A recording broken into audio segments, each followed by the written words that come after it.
नमस्कार दोस्तों, नमस्कार। शॉर्ट नोट 20 आज हम शुरू कर रहे हैं। लेक्चर 20। आइए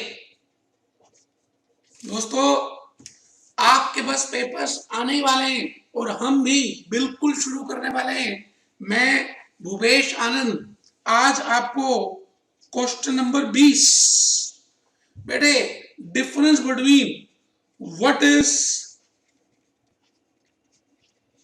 difference between what is difference between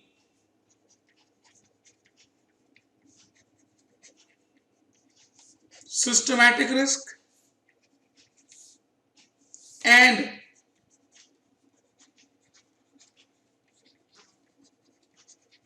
unsystematic risk। जून 2016 जून 2016 आज हम शुरू कर रहे हैं जी।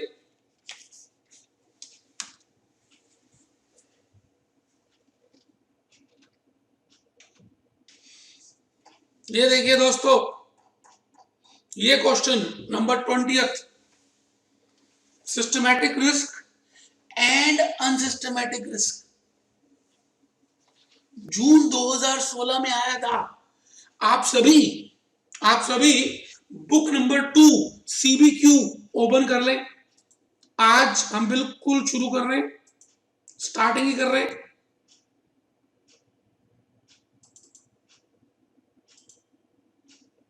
मैं ये चाहता हूं कि आप सभी एक तो रजिस्टर ओपन कर लें और दूसरा बेटे कंसेप्ट बेस्ड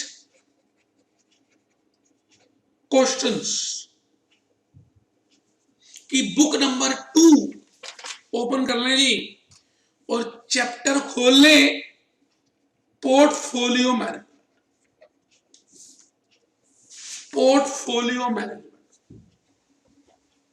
तो दोस्तों, आज हम शुरू करेंगे। मैं आपको ये बताऊं कि आप आजकल ये देख रहे हैं कि हमारे देश में एक डीमोनेटाइजेशन का कंसेप्ट चल रहा है। डीमोनेटाइजेशन, चाहे वो अमीर है या वो गरीब है या वो कोई भी है, सभी के पास जो 500 रुपए के या जो 1,000 रुपए के पुराने करेंसी नोट हैं, वो करेंसी नोट नए करेंसी नोट में उसको कन्वर्ट कराने पड़ेंगे दोस्त। तो आप बताइए, चाहे वो ACC सीमेंट की कंपनी हो, चाहे वो JK सीमेंट हो, चाहे वो मारुति हो, चाहे वो पतंजलि हो, इस दुनिया में जो भी कोई कंपनी है या जितने भी इंडिविजुअल्स हैं, कॉर्पोरेट्स हैं, पार्टनरशिप फर्म्स हैं, गरीब हैं, धनी हैं, अमीर हैं, सभी को एक रिस्क बियर करना पड़ रहा है। तो मैं कहता हूं, जो रिस्क सभी बियर करते हैं उसका नाम है सिस्टमैटिक रिस्क। तो आज मैं आपको बताने जा रहा हूं what is the meaning and difference between systematic risk and unsystematic risk. Systematic risk and unsystematic risk, कि भाई सिस्टमैटिक क्या होता है और अनसिस्टमैटिक क्या होता है। जो रिस्क, चलिए उससे पहले मैं आपको थोड़ा सा बताऊं कि रिस्क क्या होता है। मैंने कहा जी, risk is the possibility of variation in expected return। Risk is the possibility risk is the possibility of variation in expected return. बेटे उसको हम कहते हैं रिस्क। रिस्क, एक बच्चा कह रहा है जी लिखना है, लिख लीजिए। Risk can B of different types. बेटे रिस्क जो है अलग अलग तरह के होते हैं। Risk can B of different types. जैसे मैं आपसे कहूं टेक्नोलॉजिकल रिस्क। टेक्नोलॉजिकल रिस्क, बेटे आपको मालूम है नोकिया का मोबाइल फोन आप सब लेते थे, अचानक आपने मोबाइल फोन में टच स्क्रीन का कंसेप्ट आ गया और बेटे आपने सैमसंग लेना स्टार्ट कर दिया। टेक्नोलॉजिकल रिस्क, तो मैं यहां पे लिख रहा हूं Nokia, Nokia phones. Political risk, business risk, business risk. Business क्या है? किंगफिशर एयरलाइन ने अपना बिजनेस शुरू किया और आज वो गिर गया, बिजनेस रिस्क। बेटे ऐसे ही बड़े सारे रिस्क होते हैं। फाइनेंशियल रिस्क, प्रोजेक्ट रिस्क, और एक होता है बेटे पोर्टफोलियो रिस्क। Portfolio risk. मैं भूपेश आनंद आज आपको बेटे पोर्टफोलियो रिस्क की बातें बताऊं। पोर्टफोलियो रिस्क को आप इन्वेस्टमेंट रिस्क भी कह सकते हैं कि किसी इन्वेस्टमेंट में आप जब इन्वेस्ट करते हैं तो बेटे उसमें जो रिस्क होता है उसका नाम है पोर्टफोलियो रिस्क और इन्वेस्टमेंट रिस्क। वैसे एक चीज मैं बता दूं, रिस्क और रिटर्न की डायरेक्ट रिलेशनशिप है। ये बात भी आपको मैंने बताई हुई है कि रिस्क और रिटर्न का डायरेक्ट रिलेशनशिप है। आप जितना रिस्क लेते ज्यादा है उतना ही रिटर्न ज्यादा होता है बेटे। तो risk and return are directly related with each other. बेटे रिस्क और रिटर्न आपस में एक दूसरे से डायरेक्टली रिलेट करते हैं। Risk can be calculated with the help of Karl Pearson's coefficient of correlation. Karl Pearson coefficient of correlation. बेटे आपको मैंने नॉर्मल डिस्ट्रीब्यूशन बताई थी, मैंने बताया था मीन, मीडियन, मोड, और फिर बताया था आप यहां से स्टैंडर्ड डेविएशन निकाल सकते हैं। Higher the standard deviation high will be the risk. बेटे जितनी ज्यादा स्टैंडर्ड डेविएशन होती है उतना रिस्क ज्यादा होता है। अब मैं आ गया जी मुद्दे पे। मैं अगर आपको ये कहूं कि पोर्टफोलियो रिस्क का मतलब है is the possibility of variation in the expected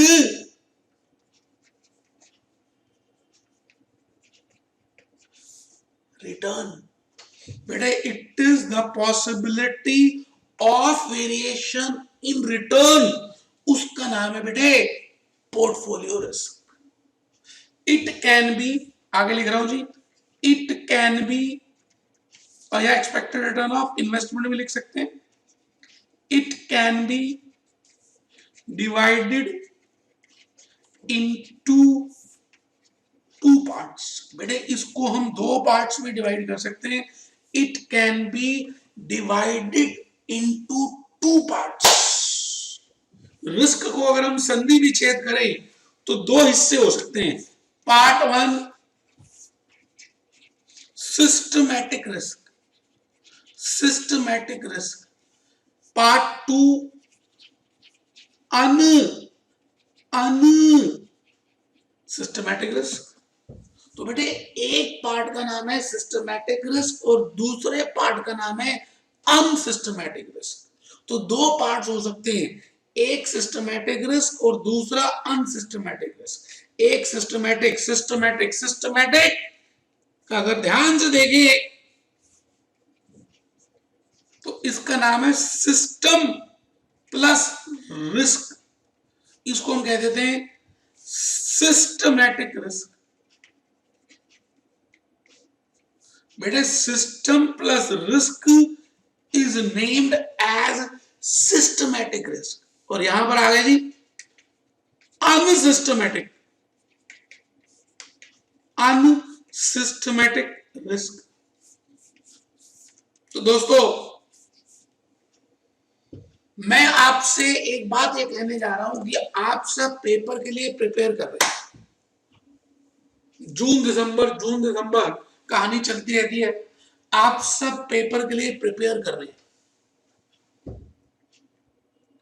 भगवान ना करे, मैं फिर बार बार बोल रहा हूं, भगवान ना करे कि पेपर आउट ऑफ सिलेबस आ जाए. तो आप चाहे गुड़गांव से दें, चाहे बिहार से दें, चाहे बेली रोड से दें, चाहे दुबई से दें, चाहे दिल्ली से दें, चाहे बनारस से दें, आप सभी का पेपर अच्छा नहीं होगा. क्यों? क्योंकि वो पेपर आउट ऑफ सिलेबस आया. इस रिस्क को बोलते हैं सिस्टमैटिक, जो रिस्क सभी के लिए होता है. एक पर्टिकुलर कंपनी, एक पर्टिकुलर इंडिविजुअल, एक पर्टिकुलर एंटिटी के लिए नहीं, सभी के लिए. तो इस रिस्क का नाम है सिस्टमैटिक रिस्क. इसको हम मार्केट रिस्क भी कहते हैं. This risk is also named as market risk. इसका नाम है जी मार्केट रिस्क. और uncontrollable risk which can not be controlled. बेटे जो कंट्रोल नहीं कर सकते, जैसे तूफान आया चेन्नई में, बाढ़ आ गई, अर्थक्वेक आ गया, फ्लड आ गया, सुनामी आ गई, तो बेटे उस पूरी स्टेट के सभी लोगों को प्रॉब्लम होगी. जैसे टाइटैनिक का नाम तो सभी ने सुना होगा. बेटे याद है उस अंधेरी रात इस टाइटैनिक शिप में कितने धनी लोग बैठे थे, यूरोपियंस बैठे थे. वो बेटे सभी जब शिप डूब रही है तो बेटे चाहे वो अमेरिकन हो, चाहे वो यूरोपियन हो, चाहे वो फ्रांस का हो, बेटे सभी डूबेंगे. इस रिस्क का नाम है सिस्टमैटिक रिस्क. तो अब मैं इसको अगर बिजनेस की लैंग्वेज में पढ़ूं तो आपको मैं कहूं कि जैसे ही डीमोनेटाइजेशन की खबर आई 8 नवंबर 2016, आप अगर अगले दिन देखें तो नेक्स्ट डे सेंसेक्स मतलब बॉम्बे स्टॉक एक्सचेंज का इंस्ट्रूमेंट टूल और निफ्टी मतलब नेशनल स्टॉक एक्सचेंज का टूल, ये दोनों के दोनों बेटे धीरे धीरे गिरने लग गए, डाउनफॉल में आ गए. बेटे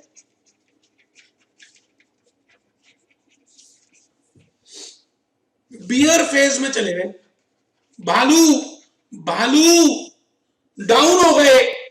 मतलब सेंसेक्स में जो 30 कंपनियां थी और निफ्टी में जो 50 थी, जो रिप्रेजेंट करती है बाकी सभी कंपनीज को. अब जैसे बॉम्बे स्टॉक एक्सचेंज में इतनी सारी कंपनीज हैं, वो सभी थोड़ी आ सकती हैं बैरोमीटर में, वो सभी हेड बॉय थोड़ी बन सकती हैं, वो सभी हेड गर्ल थोड़ी बन सकती हैं. उन सभी कंपनीज का रिप्रेजेंटेटिव 30 कंपनीज है। अब अगर 30 गिरी तो बेटे हम तो मानेंगे सारी गिरी। और अगर आप 9 नवंबर की स्टॉक एक्सचेंज देखें तो बेटे सभी कंपनीज गिरी, 10th को भी गिरी, 11th को भी गिरी, चाहे वो टाटा थी, चाहे वो इंफोसिस थी, चाहे वो बिरला थी। गिरी का मतलब क्या, उनका मार्केट प्राइस डिक्रीज हो गया क्योंकि लोगों के सेंटिमेंट में वीकनेस आई। बेटे मार्केट प्राइस तो लोगों के सेंटिमेंट से क्रिएट होता है और लोगों के सेंटिमेंट से गिरता है। तो मैं आपसे यही कहने जा रहा हूं, ध्यान से सुनेंगे जो मैं कहने जा रहा हूं। सिस्टमैटिक रिस्क उस रिस्क को बोलते हैं जो रिस्क सभी के साथ कॉमन होता है, जो जो जो जिससे सभी या तो कंपनीज ऊपर जाएंगी या नीचे आएंगी, सभी के साथ होगा। तो बेटे उस रिस्क को कंट्रोल करना बड़ा मुश्किल है, बड़ा मुश्किल है दोस्तों। But it can be calculated. Systematic risk can be calculated. बेटे इसको हम कैलकुलेट कर सकते हैं। कैसे कैलकुलेट करेंगे बेटे, आप मुझे एक चीज बताइए कि फुल मून जब आता है तो फुल मून का मतलब पूरा चंद्रमा, रात आधी चंद्रमा आधा नहीं, फुल मून। और फुल मून में अगर आप ध्यान से देखें तो अर्थक्वेक, सुनामी, फ्लड, ज्यादातर जो नेचुरल प्रॉब्लम्स आई बेटे ये फुल मून में आई। तो हमारा जो डिपार्टमेंट है, क्लाइमेटिक डिपार्टमेंट, आप ये बताइए, ये चेक कर सकता है कि कितने पिछले 50 सालों की हिस्ट्री देख ले और एक महीने में एक बार फुल मून आता है, एक महीने में एक बार फुल मून आता है, आपको पता भी नहीं है। तो बेटे मैं पिछले 600 मंथ्स मतलब 50 साल 12 बार फुल मून आया, 600 मंथ्स की डाटा देख लो कि इन 600 महीनों में कब कब फुल मून आया। और देखिए जी सिस्टमैटिक रिस्क जो है, जैसे मैं अभी आपको बता रहा था कि पोर्टफोलियो रिस्क में we can divide into two parts. One is systematic risk. Systematic risk can not be minimized. इसको आप मिनिमाइज नहीं कर सकते, कैन नॉट बी मिनिमाइज्ड। आप पूरे सिस्टम को कंट्रोल नहीं कर सकते, आप ब्रह्मांड को कंट्रोल नहीं कर सकते, but it can be calculated. इसको कैलकुलेट किया जा सकता है। जैसा मैं पोर्टफोलियो मैनेजमेंट के लेक्चर में भी बताता रहता हूं, it can be calculated but it can not be minimized.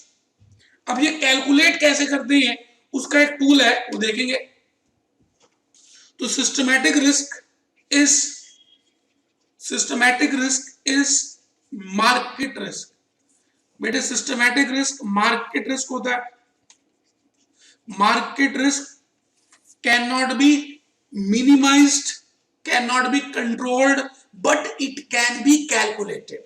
इसको हम कैलकुलेट कर सकते हैं एक टूल से, and that tool systematic risk can be calculated with the help of, किसकी मदद से निकाल सकते हैं बेटे? बेटे एक टूल है जिसका नाम है beta. Beta beta so beta is a tool with the help of which we can calculate systematic risk. आइए जी, एक बार मैं चाहता हूं, आपने बुक तो खोल ली होगी, एक बार देखिए जी क्वेश्चन नंबर 9 पेज नंबर 185। आइए दोस्तों पेज 185। ये बात मैंने ऑलरेडी आपको अपनी बुक में दी हुई है। What is the concept of capital acid pricing model दिया है, लेकिन इसमें भी लिखा मैंने सिस्टमैटिक रिस्क क्या होता है और अनसिस्टमैटिक क्या होता है। बेटे सिस्टमैटिक और अनसिस्टमैटिक वैसे अलग से भी कहीं दिया हुआ है, अब वो मेरे को मिल नहीं रहा अभी कि what is the meaning of systematic risk and unsystematic. आराम से बेटे, बेटे आराम से। बुक खोल लीजिए जी, सभी बच्चे बुक खोल लें।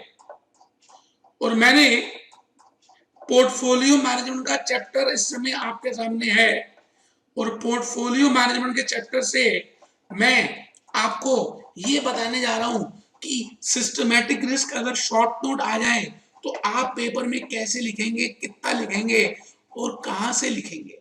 तो बेटे पेज 185, 185 आइए,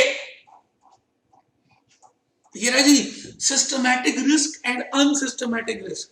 बेटे पहले से ही सब चीजें आपको मैंने दी हुई हैं, आपको कोई नोट्स नहीं बनाने। आइए यहां पर सिस्टमैटिक रिस्क में आप देख रहे हैं, it is market related risk, it arises on account of economy wide uncertainties. पूरी इकोनॉमी में जो अनसर्टेनिटीज है, क्लाइमेटिक कंडीशंस चेंज हो रही है, गर्मी बढ़ रही है, सर्दी कम हो रही है, तो बेटे ये सभी के ऊपर प्रभाव लेकर आएगी। आइए जी, and affects all the securities in the market, all the securities, इसको हाईलाइट करिए, and effects all the securities, all the securities, all the securities in the market, and not for any particular security. The examples of systematic risk are change in interest policy by the government, change in corporate tax, बेटे monetization, tax change हो गया, monetary policy change हो गई, repo rate change हो गए, reverse repo change हो गए, तो पूरा इंडिया हिलेगा। एक कंपनी नहीं, डिक्लेरेशन ऑफ वॉर पाकिस्तान के साथ वॉर डिक्लेयर हो गया, तो बेटे इसको बोलते हैं सिस्टमैटिक रिस्क। अब मैंने इसी के नीचे अलग से नेक्स्ट क्वेश्चन दिया है, question 10th, what is beta. बेटे beta is a method, beta is a tool, beta is a tool for calculating systematic risk. Beta को की मदद से आप सिस्टमैटिक रिस्क को कैलकुलेट कर सकते हैं। तो beta is a indicator of investments systematic risk. It measures systematic risk associated with an investment. एक इन्वेस्टमेंट से जो रिलेट करता है रिस्क, उसको कहते हैं सिस्टमैटिक रिस्क। ठीक है जी, suppose beta is this and how it is calculated, वो बात मैंने आपको बताई हुई है। मैं फिर भी एक बात ये कहना चाहूंगा कि आप सिस्टमैटिक रिस्क को कैलकुलेट कर सकते हैं with help of a tool beta. तो बीटा को निकालने के लिए मैंने बताया था प्रेम अपॉन लड़ाई। रिस्क कैलकुलेट करने के लिए हम एक चीज तो न्यूमरेटर में रखते हैं और दूसरी चीज डिनोमिनेटर में रखते हैं। एक न्यूमरेटर में, दूसरी डिनोमिनेटर में, एक न्यूमरेटर में, दूसरी डिनोमिनेटर में, एक न्यूमरेटर में, दूसरी डिनोमिनेटर में। तो बेटे न्यूमरेटर में क्या रखते हैं, प्रेम। प्रेम कैसे बेटे, प्रेम कैसे निकालते हैं, को variance between two secure, between market and security, covariance between market and security upon upon standard deviation of market। लो बेटे, ये बीटा निकालने का टूल है। को का मतलब क्या होता है, वेरिएंस का मतलब जब दो वेरिएबल्स का आपस में संबंध क्या है, आपस में प्रेम है, लड़ाई है, तो बेटे ये प्रेम का सिंबल है और ये लड़ाई का सिंबल है। Beta can be greater than 1, less than 1 और इक्वल टू 1। बीटा की वैल्यू एक से ज्यादा हो सकती है, एक के बराबर हो सकती है, या एक से कम हो सकती है। If beta is greater than 1, तो बेटे इसका मतलब क्या है, it implies there is a high level of systematic risk, and if beta is less than 1, then it implies there is lower level of systematic risk। तो मुझे लगता है सिस्टमैटिक रिस्क के बारे में आपको काफी ज्ञान हो चुका है और आपके पास मैटर भी है, आप आराम से लिख सकते हैं। तो मैं आगे चलूंगा जी, what is the meaning of unsystematic risk, unsystematic risk, unsystematic बेटे ऐसा रिस्क जिसको हम कहते हैं डाइवर्सिफाइबल, डाइवर्सिफाइबल रिस्क, जो रिस्क हम डाइवर्सिफाई कर सकते हैं, डिस्ट्रीब्यूट कर सकते हैं, that risk which is controllable, जो बेटे कंट्रोल हो सकता है, उसको कहते हैं, उसको कहते हैं अनसिस्टमैटिक रिस्क।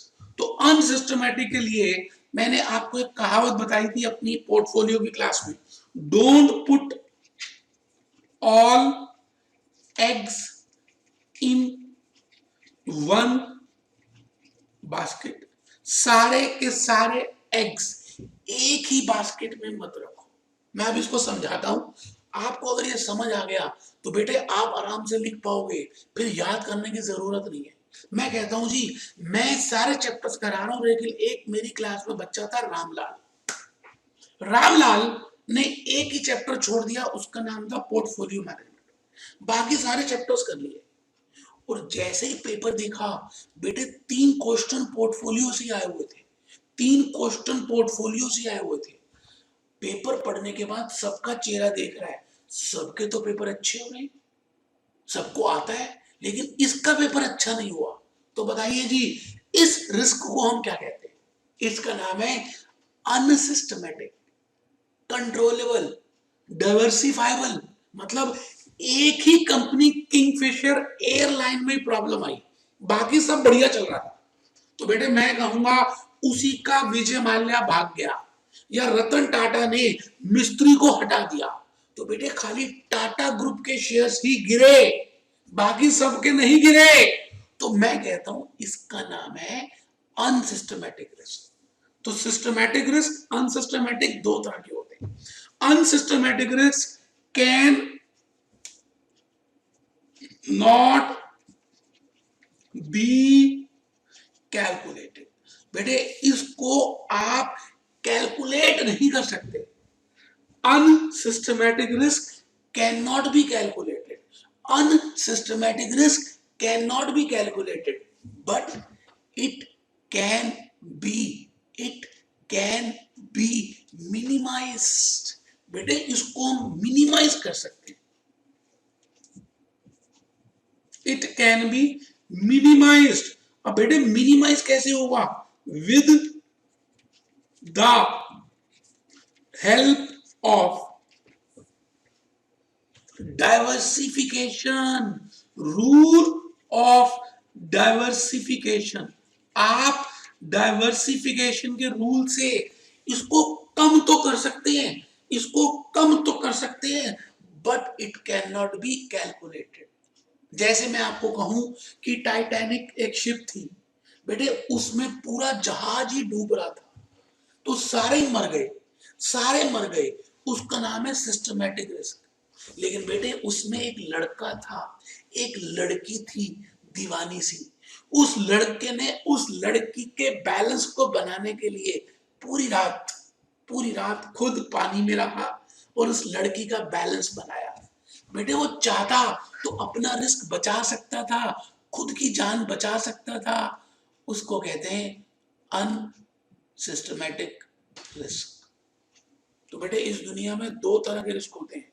आपको आगरा जाना है या कहीं पे भी जाना है तो बेटे चोरी हो सकती है, 10,000 रुपए आपकी जेब में है, आप सारे के सारे पैसे एक ही पॉकेट में रखेंगे तो बेटे चोरी होने की संभावना है।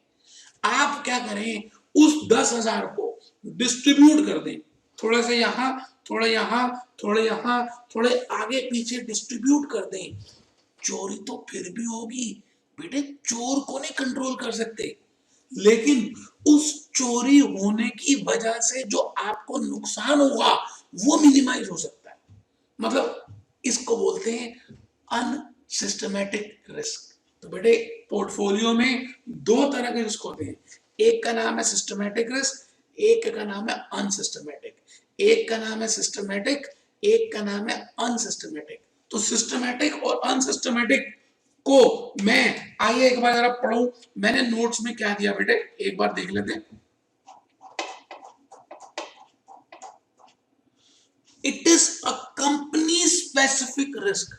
बेटे एक कंपनी से रिलेट करता है, it affects a particular company only and not to the whole economy। पूरी इकोनॉमी में इफेक्ट नहीं होता, उसी कंपनी में इफेक्ट होता है। इसको बोलते हैं unsystematic risk. It is due to declaration of worker strike, entrance of a big competitor, change in consumer preference. अब जैसे रिलायंस जियो आया तो बेटे एयरटेल के, वोडाफोन के यूजर्स कम हुए, तो बेटे खाली टेलीकॉम इंडस्ट्री में फर्क पड़ा। इसको कहते हैं अनसिस्टमैटिक रिस्क। ठीक है जी। From the above it is clear that unsystematic risk is related to random variables and it is a matter of change. It can be reduced through diversification। Means the following principle, not keeping all eggs in one basket। उम्मीद है आपको बात समझ आ रही होगी। बेटे systematic risk और unsystematic risk में डिफरेंस बार बार आ रहा है, आपको करके जाना चाहिए। मैंने मतलब समझा दिया, बता भी दिया कि कहां पे है। तो इन्हीं बातों के साथ मैं भूपेश आनंद